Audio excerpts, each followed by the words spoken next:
Yo guys, what is up? Max in a Wonderlands video, and today I've got a little secret for you, and that secret is that melee builds are actually pretty cracked in Wonderlands. In fact, I've been running full melee build through Chaos 20, absolutely destroying enemies, and while I was messing around with melee builds, I came across this certain interaction, and I want to share that interaction with you. Now, my full build video should be dropping tomorrow. I want to farm better gear on stream, but while I'm farming better gear and getting the build video prepped, I wanted to share this interaction with you guys because it's just so strong. So today, just kind of running through some chaos chambers and showing you some gameplay of how this interaction works and why it's so freaking strong. I hope you guys enjoyed the video. Let's get right into it.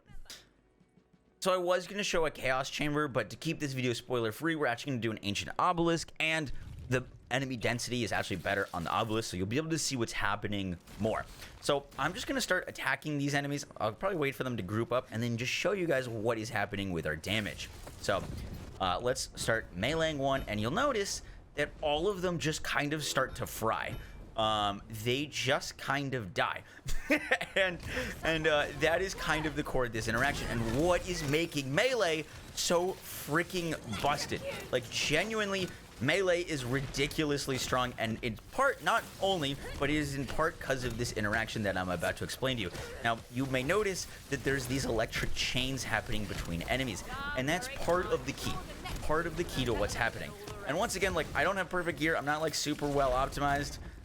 This is actually gonna be a little bit tougher because there's no more enemies, and our damage is mainly focused on when big groups of enemies are around. But that's the Great White, that's Chaos 20, and we just killed all of those enemies in like relatively a like good old chunk of melee swings. So let me explain to you now how this works. And the interaction has to do with the weapon, the Live Wire. The Live Wire is a legendary SMG that when you shoot it, it does a laser beam. And this laser beam does gun damage. It chains between enemies. It's really good. I've been using it on a bunch of different builds. What is unintended, or I don't actually know if this is unintended or not. I really hope they don't fix this because it's super cool. But when you melee enemies while holding the live wire, you get that static chain. And enemies need to be close, or I guess maybe they don't. There's two enemies. You see that the static chain is happening, but notice that I have +5 down there into my skill of follow up. +5. That is a skill that is triggered when we deal gun damage, and I am not dealing any gun damage. I am simply meleeing enemies. That is all I'm doing. What's happening is the live wire, when we melee with it, is proccing gun damage chains to hit enemies, kind of like the actual weapon would. I don't have that on my shield. Like, my shield isn't going to do anything like that. My melee weapon doesn't have chaining damage. Nothing that I'm using is chaining damage. I've messed around with it a bunch.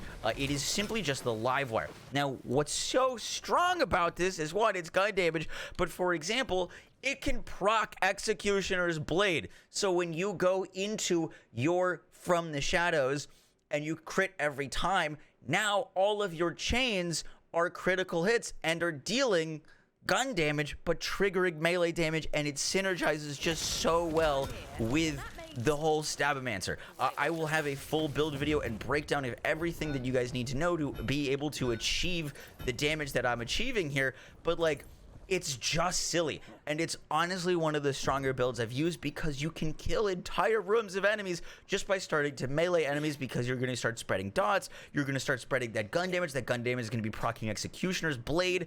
That gun damage that you're hitting with your meleeing is just constantly feeding you more melee damage. You're constantly getting follow-up stacks without ever having to shoot, and it's so strong. And I was really hoping that melee was going to be good, and this little interaction that I stumbled upon just randomly kind of solves so many issues of melee not being able to deal good AoE damage. So guys, that is it for the video. Once again, whole build video should be out tomorrow, and if you want to catch me messing around with this, twitch.tv/Moxie. I'm going to be trying to optimize this build to the best of my abilities.